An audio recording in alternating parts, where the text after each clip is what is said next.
बिस्मिल्लाहिर्रहमानिर्रहीम। स्टूडेंट्स, अभी आप पढ़ रहे हैं डिजिटल लॉजिक डिज़ाइन सब्जेक्ट को। The course code of this subject is 4129। Students, हम लास्ट लेक्चर में डिस्कस कर चुके हैं कि हमारे पास अगर कोई एक गिवन सर्किट हो तो हम उस गिवन सर्किट से इक्वेशन कैसे बना सकते हैं। In the last lecture, we already discussed that how can we derive the equation from the given circuit। हम इस चीज़ की प्रैक्टिस भी कर चुके हैं कि हमारे पास एक सर्किट था, उस सर्किट से हमने ट्रुथ टेबल बनाया और ट्रुथ टेबल के बाद हमने उस सर्किट की एक इक्वेशन को ड्राइव किया। ये इक्वेशन जो है ये सम ऑफ प्रोडक्ट्स इक्वेशन भी कहलाती है। तो किसी भी सर्किट की सम ऑफ प्रोडक्ट फॉर्म को ऑब्टेन करने के लिए हमें क्या करना पड़ता है, ये लास्ट लेक्चर में हम डिस्कस कर चुके हैं। हम लास्ट लेक्चर में डिस्कस कर चुके हैं कि how can we drive the sum of product form of the given circuit. Sum of product form of the given circuit का मतलब किसी भी एक सर्किट की इस तरह से इक्वेशन के बनाने का है। यानी if someone ask about to derive the sum of product form of this circuit, then how can you derive the sum of product form of this circuit? कैसे ड्राइव करेंगे? ये जो मेथड हम लास्ट लेक्चर में discuss कर चुके हैं।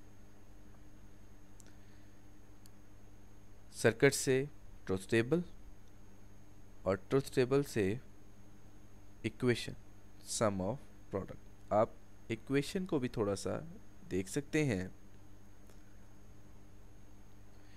Equation से भी देख सकते हैं कि ये A complement multiplied by B complement multiplied by C, यानी कि ये इन तीन इनपुट का प्रोडक्ट है।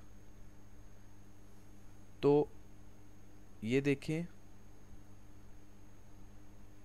ये product plus this product plus this product plus this product product है।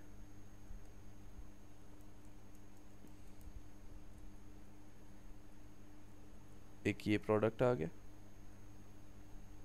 एक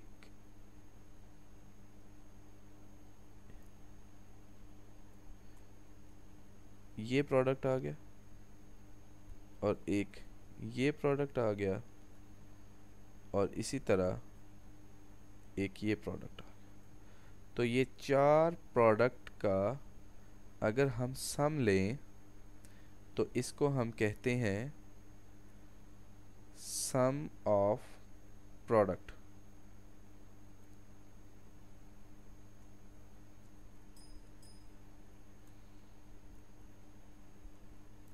सम ऑफ किसका, प्रोडक्ट का।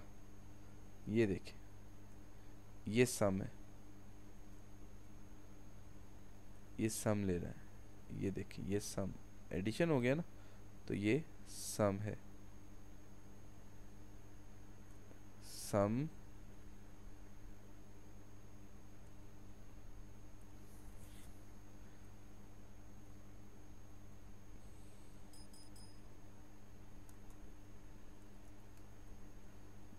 ये सम किसका सम है, इन प्रोडक्ट्स का। So this equation is called the sum of the products, ये प्रोडक्ट्स का सम।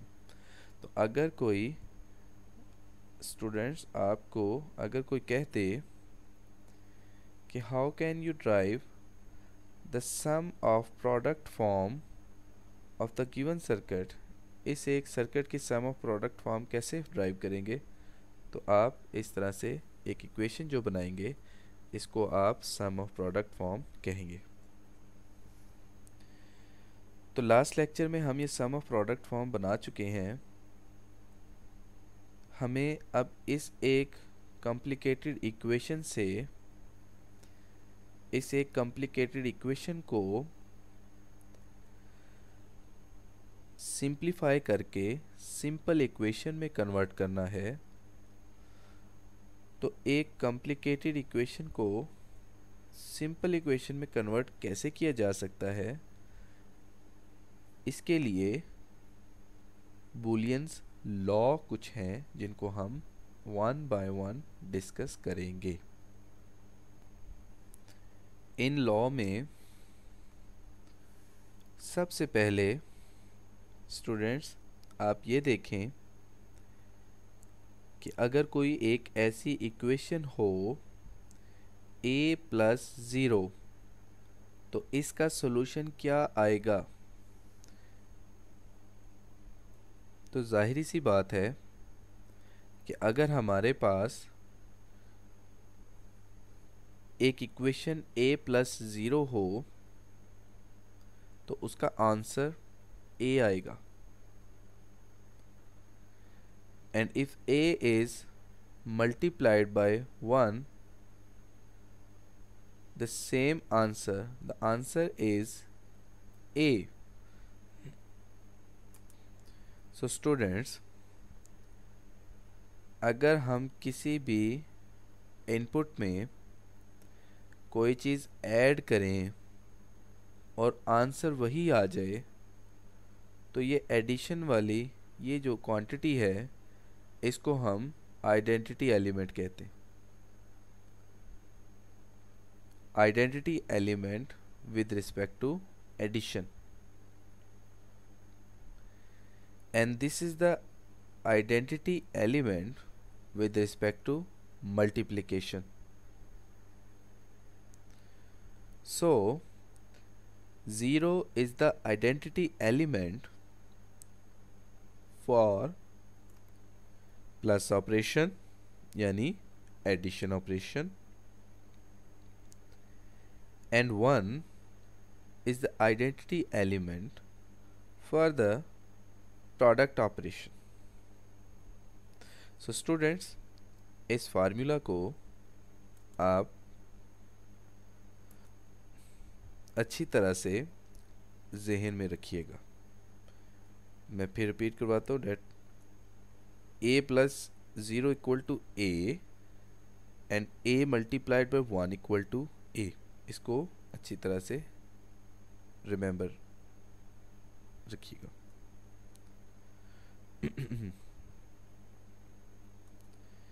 नेक्स्ट स्टूडेंट, अगर आपके पास कोई भी a और b दो क्वांटिटीज़ हों, लाइक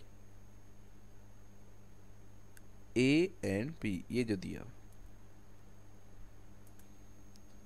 तो a plus b must equal to b plus a। this property of addition of elements is called the commutative property. तो ये पहले वाली जो इक्वेशन है, this equation is the commutative property with respect to addition है, और ये जो दूसरे वाली प्रॉपर्टी है a multiplied b equal to b multiplied by a, इस प्रॉपर्टी को हम कहते हैं commutative property with respect to multiplication.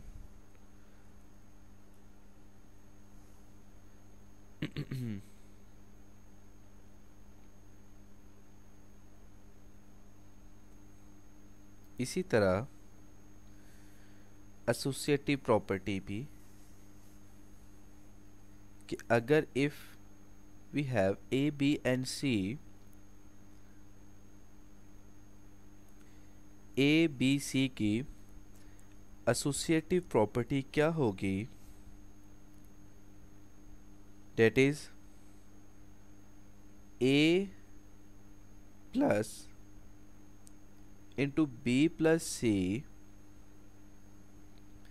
Is equal to A plus B into plus C. तो ये एसोसिएटिव प्रॉपर्टी है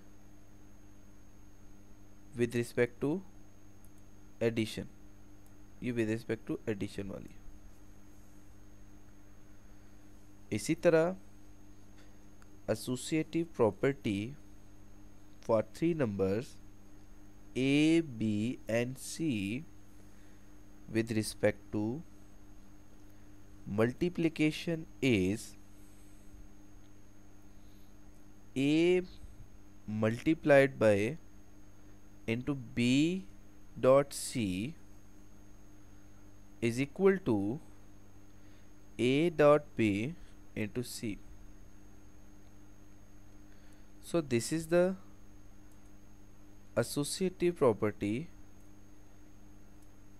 with respect to multiplication. तो ये with respect to addition associative property है, और ये with respect to multiplication property। तो student इसको भी जहन में रखिएगा। The next is distributive property।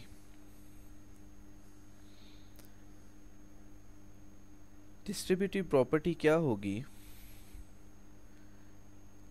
That A plus B into C, यानी A plus into B multiplied by सी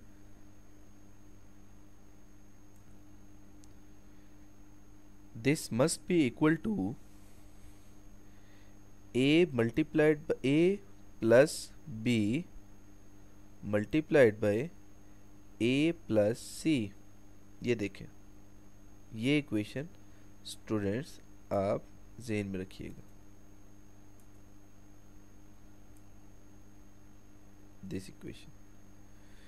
इसी तरह if A multiplied by into B plus C, तो ये क्या इस किसके इक्वलेंट होगी, equal to A multiplied by B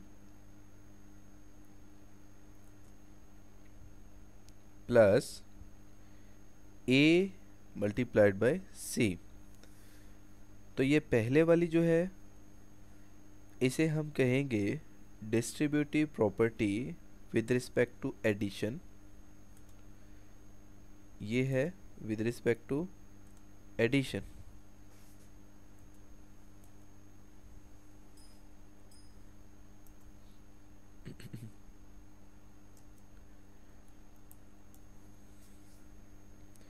और जो ये सेकंड वाली डिस्ट्रीब्यूटिव प्रॉपर्टी है, this is with respect to multiplication. इसी तरह डिस्ट्रीब्यूटिव प्रॉपर्टी के बाद कॉम्प्लीमेंट का आप थोड़ा सा जहन में रखिएगा कि अगर किसी भी एक आइडेंटिटी में उसका कॉम्प्लीमेंट ऐड किया जाए तो वो हमेशा 1 के इक्वल होगा। यानी अगर कोई भी एक आइडेंटिटी हो उसमें उसका कॉम्प्लीमेंट ऐड कर दें तो वो 1 के इक्वल आएगा। इसी तरह अगर किसी भी एक एलिमेंट में किसी भी एक एलिमेंट को उसके कॉम्प्लीमेंट के साथ मल्टीप्लाई करें तो आंसर जो है वो 0 आएगा। इसको स्टूडेंट्स आप ऐसे भी समझ सकते हैं कि अगर हमारे पास लेट्स सपोज कि a की वैल्यू 1 होती है तो a कॉम्प्लीमेंट की वैल्यू क्या होगी? 0। ठीक है, अगर a की वैल्यू जो है वो 0 होती है तो a कॉम्प्लीमेंट की वैल्यू क्या होगी? 1। ठीक है, तो अगर a 0 हो तो a कॉम्प्लीमेंट 1 हो जाएगा,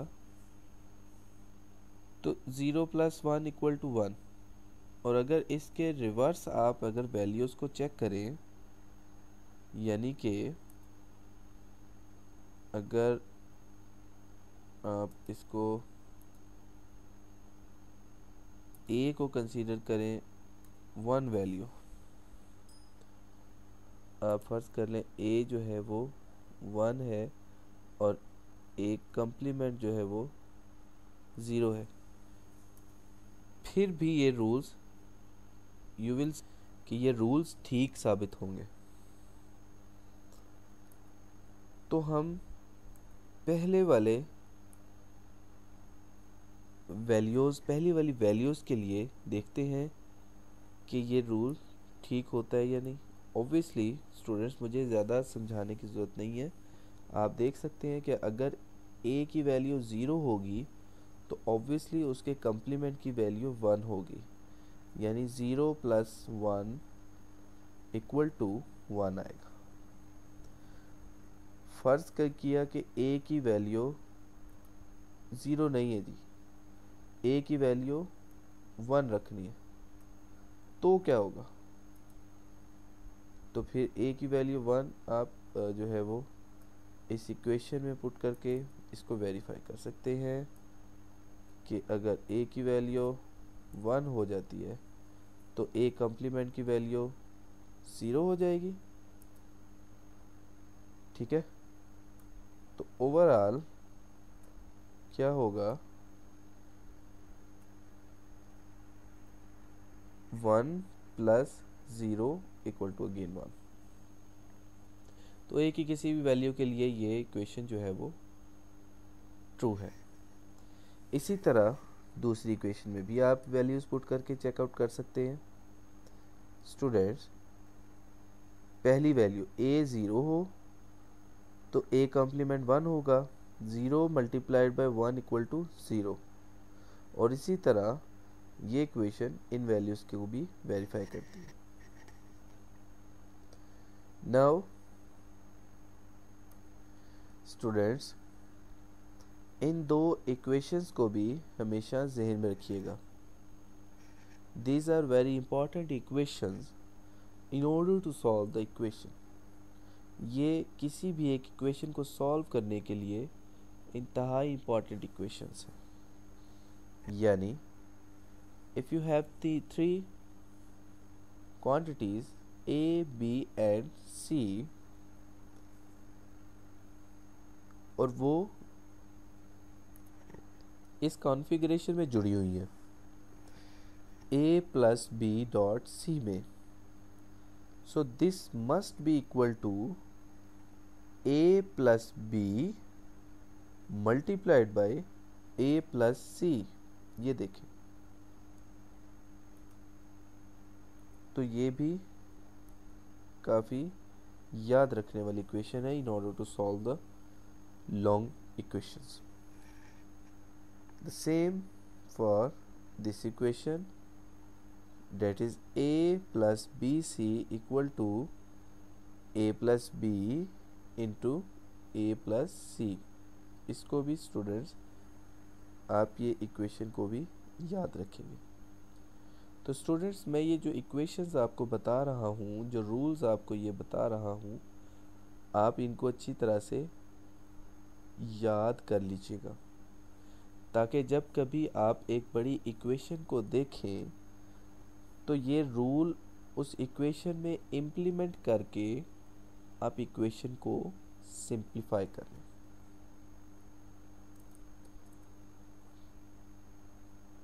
द नेक्स्ट इज,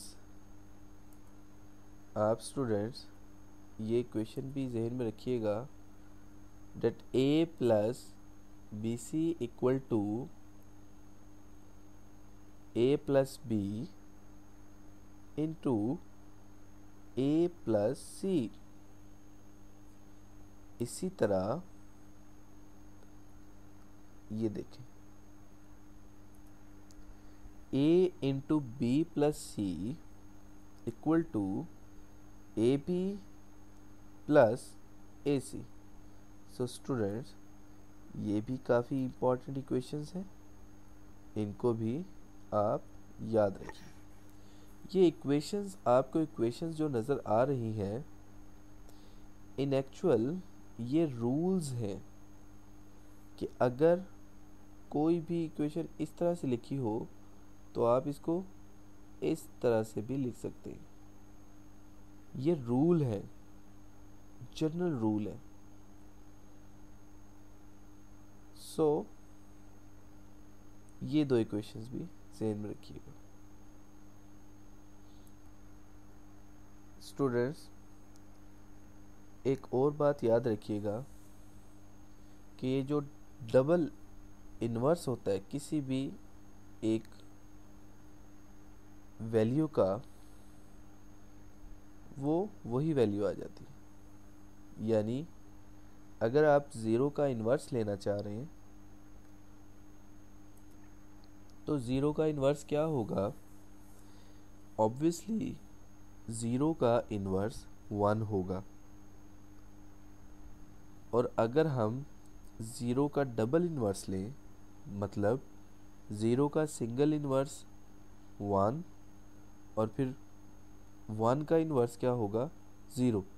तो जब ज़ीरो का डबल इन्वर्स लेंगे, फर्स्ट इन्वर्स 0 का लिया तो 1, और सेकंड इन्वर्स जब लिया तो 1 का इन्वर्स जब लेंगे तो अगेन 0 आ जाएगा। So the double inverse of every quantity remains the same quantity रहती है। Taking the double inverse of a value will give the initial value. Initial value ही देता है, इसको ज़हन में रखिएगा। स्टूडेंट्स एक और इक्वेशन जो है वो ये है, a plus A B equal to A. इसको भी ज़हन में रखिएगा।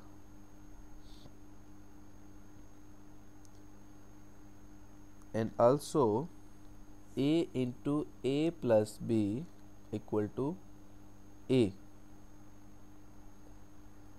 तो पहले वाला थ्योरम जो है वो किस तरह से प्रूव किया?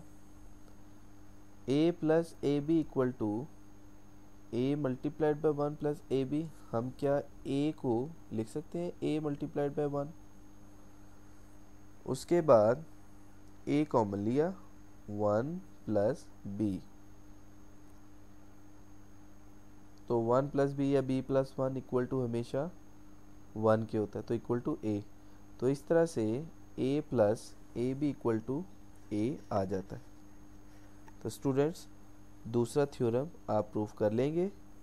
सो it's your assignment task to prove the a into A plus B equal to a। इसी तरह नेक्स्ट a प्लस बी अगर होल का कंप्लीमेंट हो तो this must be equal to a complement multiplied by b complement. इसको हम कहते हैं डिमार्गन का कानून। ये डिमार्गन के थ्योरम है, यानी a प्लस बी होल का complement equal to a complement multiplied by b। ये उलट हो गया ना। ये देखिए, अगर ये कंप्लीमेंट को खोलेंगे सॉल्व करेंगे तो ये प्लस की जगह मल्टीप्लिकेशन आ जाएगी। और इसी तरह अगर a मल्टीप्लाइड बाय b इसका कंप्लीमेंट है तो जब इसको ओपन करेंगे तो a complement plus b complement. So these are the two formulas these are the two famous formula for DLD to solve the equation को सिंप्लीफाई सॉल्व करने के लिए ये डी मॉर्गन के दो रूल्स हैं। इसको हम डी मॉर्गन थ्योरम भी कहते हैं। सो स्टूडेंट्स, ये कुछ 14 लॉज जो हैं, 14 रूल जो है, ये मैं आपको स्क्रीन पे दिखा रहा हूँ। अगर ये रूल्स आपको आते हैं तो किसी भी एक इक्वेशन को सिंप्लीफाई करना कोई मुश्किल बात नहीं है। तो स्टूडेंट्स, आप ये इनको एक बार रिव्यू ज़रूर करें और इसको अच्छी तरह से लिख के प्रैक्टिस कर लें। ये सारे रूल्स मैं स्क्रीन पे आपको इसलिए दिखा रहा हूँ ताकि आप इसको नोट डाउन करके इसको अच्छी तरह से याद कर लें। आज के लिए स्टूडेंट्स इतना ही काफ़ी है। नेक्स्ट लेक्चर में फिर हम आगे पढ़ेंगे। Thank you.